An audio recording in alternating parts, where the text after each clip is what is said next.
Kali ini video saya mengenai jalan-jalan ke salah satu taman doa yang baru di Pertapaan Karmel, Lembang, Bandung Barat, yaitu namanya Taman Doa Santa Maria Fatima. Selamat menonton.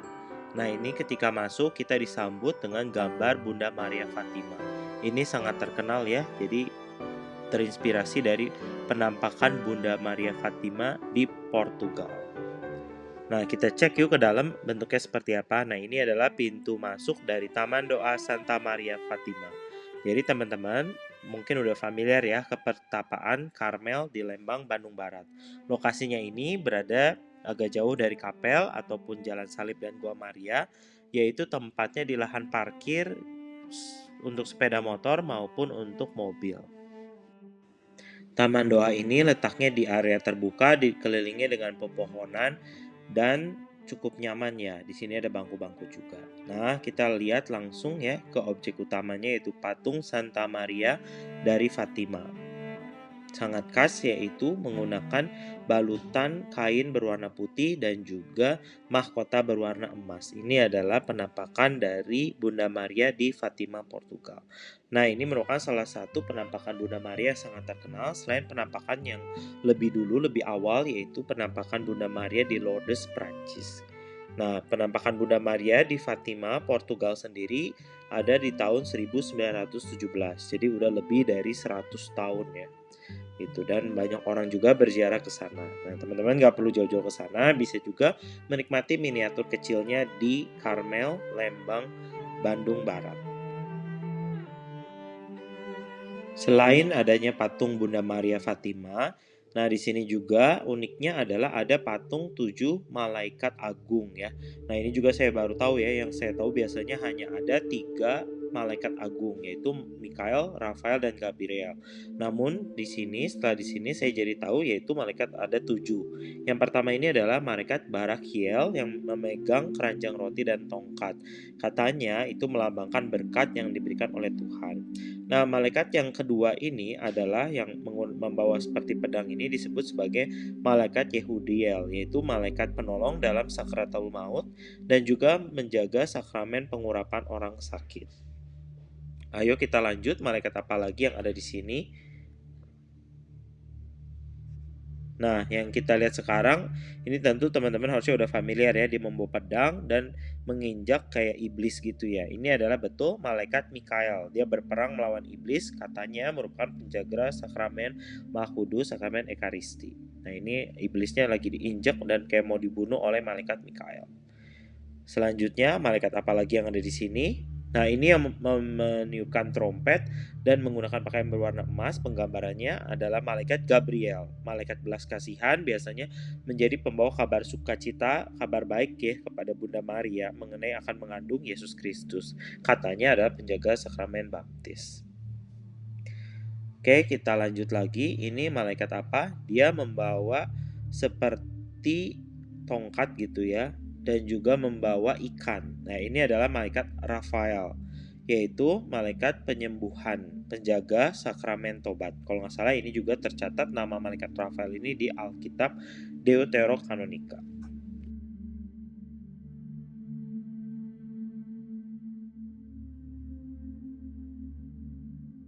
Selanjutnya ada penggambaran malaikat lainnya, ini membawa timbangan dan juga pedang ya.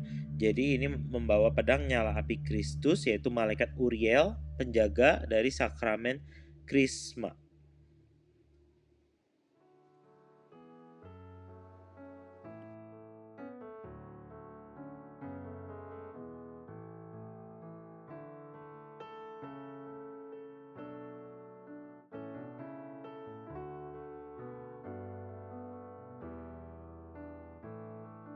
Nah, yang ini malaikat membawa seperti tempat untuk membakar dupa ya kalau misa-misa agung. Ini adalah malaikat Sealtiel, yaitu malaikat yang membawa doa, penyerahan, pengorbanan, penjaga dari misa kudus ya, membawa seperti dupa.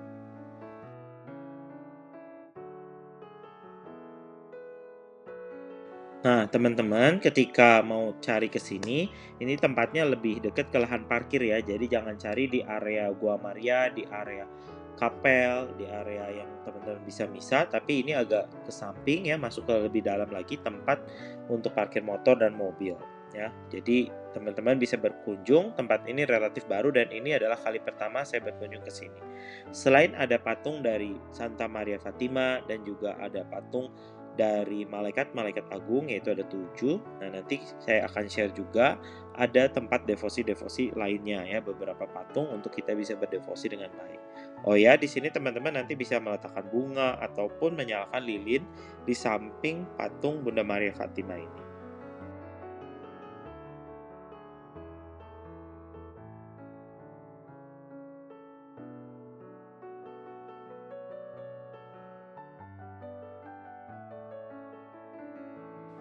Nah, ini adalah tempat untuk menyalakan lilinnya ya, di samping dari patungnya.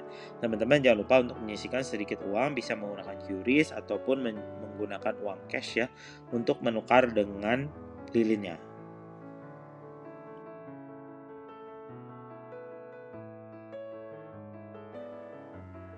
Nah, ini di area depan ya, di samping setelah pintu masuk sebelah kanan, ada patung Santo Yosef yang merupakan Bapa duniawi dari Yesus ya. Santo Yosef seperti teman-teman ketahui digambarkan merupakan seorang tukang kayu membawa kapak gitu. Jadi Bapak Yosef, doakanlah kami.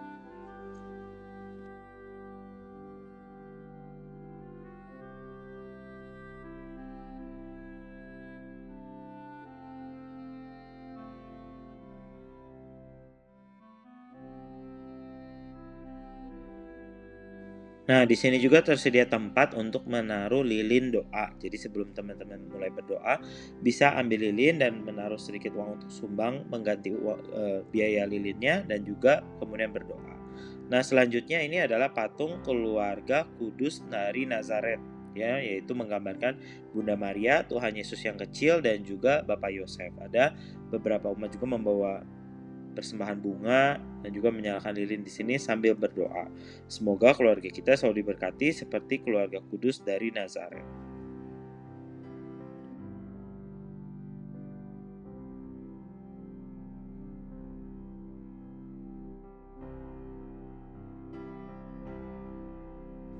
Nah, seperti teman-teman ketahui bahwa Lembang ini terkenal dengan tempatnya yang sejuk karena berupa dataran tinggi, berada lebih tinggi dari kota Bandung ya, di Kabupaten Bandung Barat dan menuju ke arah Tangkuban Perahu.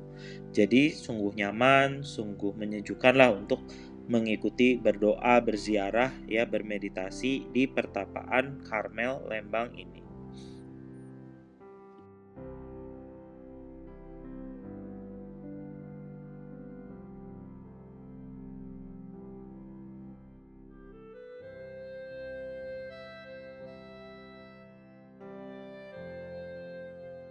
Jadi saya rekomen ya teman-teman tidak hanya ke area Jalan Salib, Gua Maria yang terdahulu dan sebagainya, dan bisa juga berkunjung ke Taman Doa Maria Fatima ini ya, yang lokasinya masih di dalam kompleks Pertampaan Maria Karmel Lembang Bandung Barat.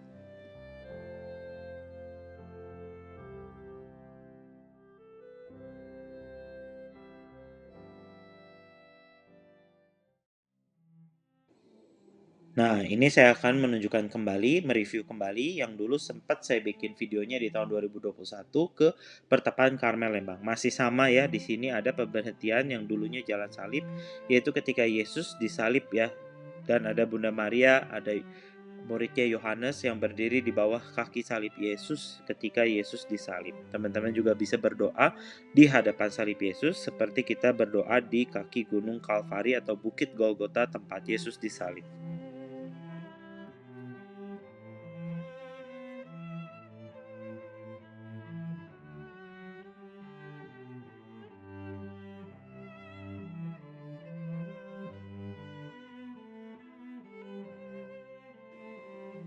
Tidak lupa juga setelah kita berkunjung ke Taman Doa Maria Fatima yang baru itu dan juga ke Salib Yesus, saya berkunjung ke Goa Maria Lourdes yang ini lebih menyerupai replika dari Goa Maria di Lourdes Prancis ya, yaitu di Pertapaan Karmel Lembang yang memang udah terkenal dan saya udah sering kali kesini untuk berdoa, menyepi, dan bermeditasi.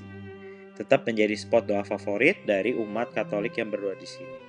Tampak teman-teman bisa lihat di area depan ada berbagai karangan bunga diletakkan di sini untuk menghormati Bunda Maria, dan lilin dinyalakan di sebelah kiri. Teman-teman bisa membeli lilinnya terlebih dahulu di toko rohani yang ada di depan sebelum mencapai Gua Maria ini.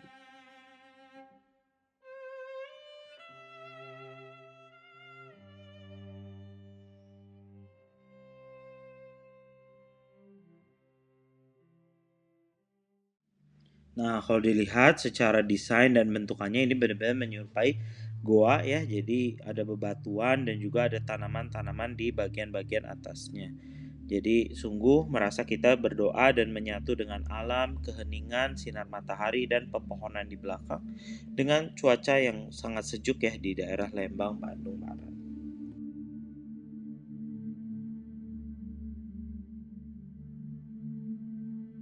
Nah, sejarah penampakan Bunda Maria di Lourdes ini di Prancis itu terjadi di tahun 1858. Ini jauh ya lebih dahulu dibandingkan penampakan Bunda Maria di Fatima, Portugal ya. Jadi ini memang udah lebih tua ya, udah lebih kuno. Nah, penampakan Bunda Maria tersebut ya yang terekam itu menjadi penggambaran patung ya yang dibuat, yaitu diselubungi oleh kain putih dan juga seperti selendang berwarna biru muda.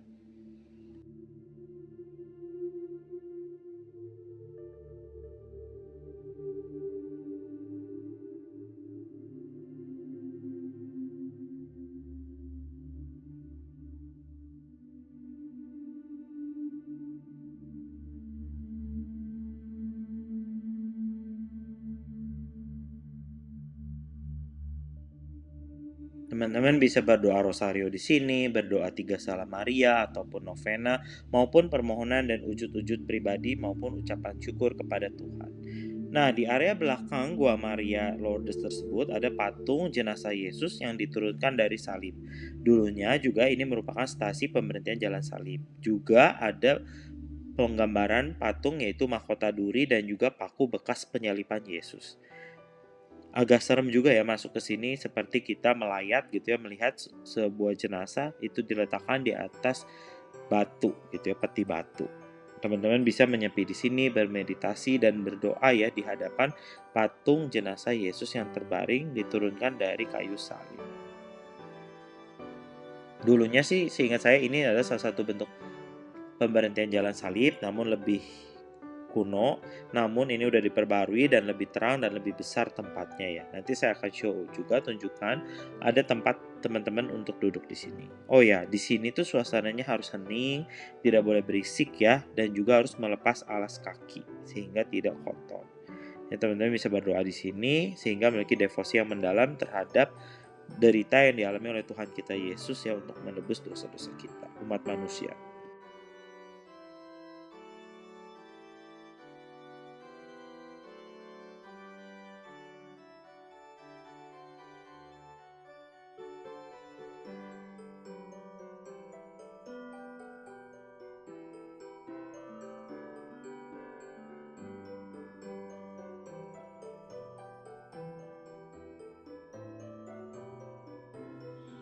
Nah, ini adalah area tempat duduk di hadapan patung jenazah Yesus. Jadi bentuknya seperti undak-undakan naik ke atas gitu ya. Teman-teman ada pembatasnya juga sehingga tidak terlalu bercampur dengan umat lain. Dan ketika saya datang ke situ sih sepi ya. Masih hari Senin ketika libur lebaran jadi masih sepi dan bisa duduk lumayan lah. Saya duduk 15-20 menit sini dan berdoa di hadapan patung jenazah Yesus ini. Nah, selain teman-teman bisa berdoa di tempat-tempat devosi tadi, kita juga bisa memohon bantuan doa dari suster-suster dari Ordo Karmelit yang berdiam di biara di dalam gitu ya untuk mendoakan wujud-wujud atau permohonan kita. Di sini untungnya disediakan suatu meja untuk menuliskan wujud-wujud, ada bolpen dan juga ada kertasnya ya. Gitu ya, teman-teman bisa tanya untuk menulis itu wujud-wujud permohonan dan minta bantuan doa suster-suster, dan nanti hasil tulisannya atau surat wujud tersebut dimasukkan ke dalam kotak surat di samping kiri pintu masuk biara ini. Yang di sebelah kiri nanti akan saya zoom, itu ada kotak surat ya. Teman-teman tulis dengan rapi sehingga suster bisa dengan mudah membacanya. Nah, ini ada yang ada anak panah berwarna biru. Nah, itu adalah untuk tempat memasukkan wujud doa ya kepada suster-suster, mohon bantuan doanya. Dan teman-teman juga kalau mau memberikan stipendium, sumbangan juga bisa gitu ya.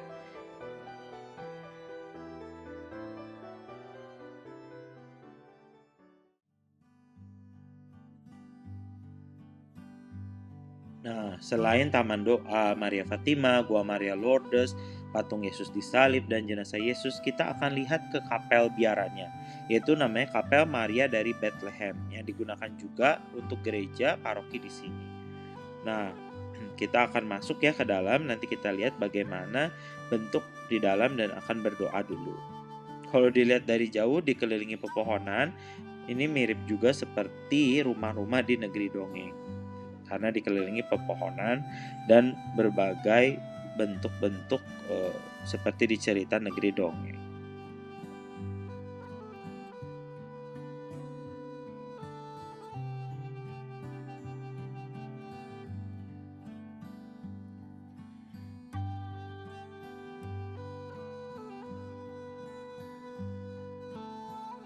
Nah, sebenarnya bangunan kapel ini merupakan bangunan kapel yang baru hasil renovasi ya.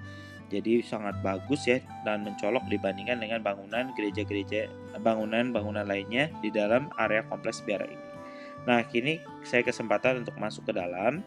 Kapelnya tidak terlalu besar, namun cukup tinggi ya ke atas langit-langitnya sehingga terkesan megah gitu kan dan nyaman untuk berdoa. Ada salib yang besar, ada juga tabernakel di bawahnya dan berbagai lilin-lilin dan berbagai bunga di dekat altar panti imam di sini. Di sini masih ada lilin Paskah karena saya berkunjung pada bulan April yang masih dalam masa Paskah.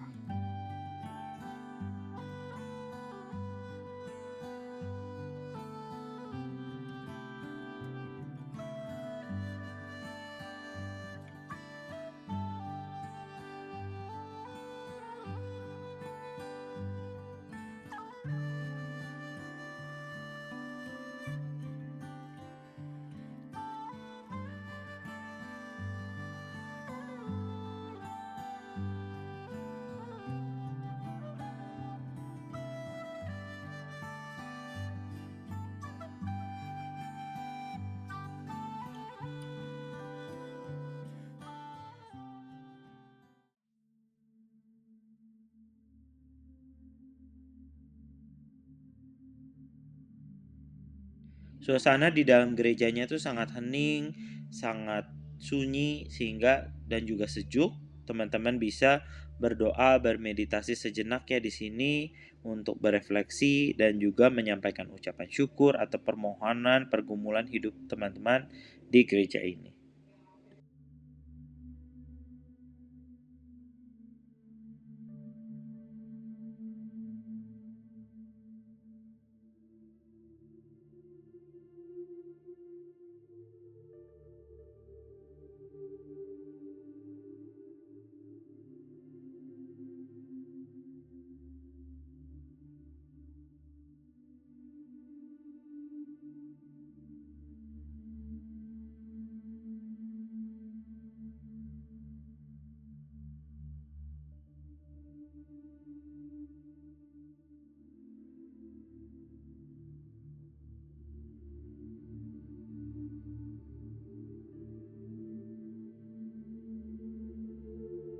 Nah, setelah berdoa di dalam gedung kapel Maria dari Bethlehem ini, saya kembali lagi keluar dan melihat juga ada patung Santo Yosef yang sedang tertidur ya. Ini juga sesuatu yang baru di sini bahwa Santo Yosef yaitu Bapa dari duniawi dari Tuhan Yesus sedang tertidur.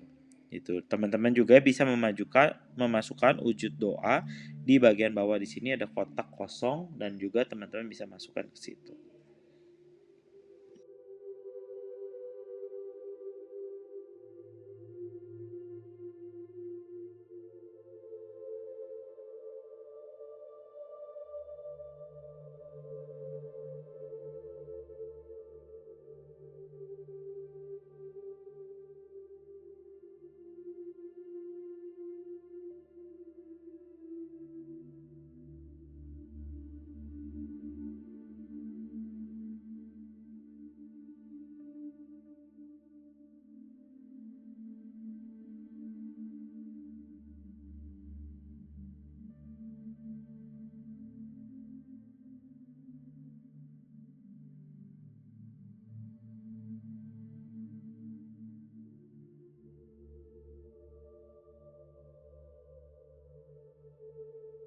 Bahkan Santo Yosef pun ketika tidur dia bertemu Tuhan dan pesan Tuhan disampaikan lewat mimpi kepada Santo Yosef ya. Jadi teman-teman ketika tidur jangan menyepelekan tidur. Bisa jadi di dalam tidur itu Tuhan menyapa saudara-saudara, teman-teman semua ya. Ada pesan yang bisa saudara-saudara teman-teman petik ya ketika teman-teman tidur seperti Santo Yosef ini. Oke, sekian jalan-jalan saya ziarah ke Pertapaan Karmel Lembang, Bandung Barat ini yang baru ya. Jangan lupa untuk subscribe, like, dan komen channel YouTube saya. Ditunggu untuk video saya selanjutnya. Saya masih punya satu video lagi mengenai Pertapaan Karmel Lembang ini. Apa itu? Saya kasih spoiler sedikit adalah itu sesuatu yang sangat baru berupa museum atau galeri rohani ya mengenai Ordo Karmelit di Lembang, Bandung ini. Oke, ditunggu ya videonya. Bye-bye.